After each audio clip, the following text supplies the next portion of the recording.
കുളിർമയും ഉന്മേഷവും അനുഭവപ്പെടുന്നതാണ് ദൈവ തേജസ്സിന്റെ വെളിച്ചം. മോശ 40 ദിവസം ദൈവ തേജസ്സിന്റെ വെളിച്ചത്തിൻ്റെ ഉള്ളിലായിരുന്നപ്പോൾ അവന്റെ മുഖം പോലും പ്രകാശിതമായി എന്നെഴുതിയിരിക്കുന്നു. പഴയ നിയമത്തിൽ ദേവാലയത്തിലെ പ്രാകാരത്തിലെ വെളിച്ചം സൂര്യപ്രകാശമാണ്, വിശുദ്ധ സ്ഥലത്തിലെ വെളിച്ചം നിലവിളക്കിന്റെ പ്രകാശവും. എന്നാൽ അതിവിശുദ്ധ സ്ഥലത്ത് ദൈവ തേജസ്സിന്റെ വെളിച്ചമാണ്. എത്രയധികം അതിൽ വസിക്കുന്നുവോ അത്രയധികം നാം പ്രകാശിതരാകും.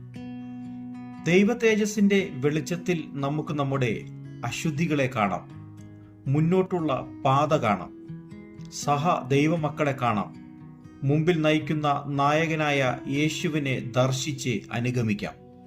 ദൈവ തേജസ്സിന്റെ നടുവിലിരുന്ന മന്നയ്ക്ക് കേടുവന്നില്ല. തെരഞ്ഞെടുക്കപ്പെട്ട അഹറോന്റെ വടി ദൈവ തേജസ്സിന്റെ നടുവിൽ വെച്ചപ്പോൾ ഒരു രാത്രി കൊണ്ട് പൂത്തു പുഷ്പിച്ച് ഫലം കായ്ച്ചു. ദൈവജനം തേജസ്സിന്റെ തണലിൽ യാത്ര ചെയ്തതിനാൽ അവരുടെ വസ്ത്രം പഴകിയില്ല, ചെരുപ്പ് തേഞ്ഞില്ല, അസ്ഥികൾക്ക് ക്ഷയം വന്നില്ല. ദൈവ തേജസ്സിന്റെ മേഘം പൊങ്ങുമ്പോൾ അതോടൊപ്പം നാമും യാത്ര ചെയ്യുവാൻ മറക്കരുത്.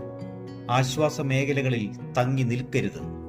ദൈവ തേജസ് യഹോവയുടെ വെളിച്ചമാണ്, വചനത്തിന്റെ വെളിച്ചമാണ്, യേശുവിന്റെ വെളിച്ചമാണ്.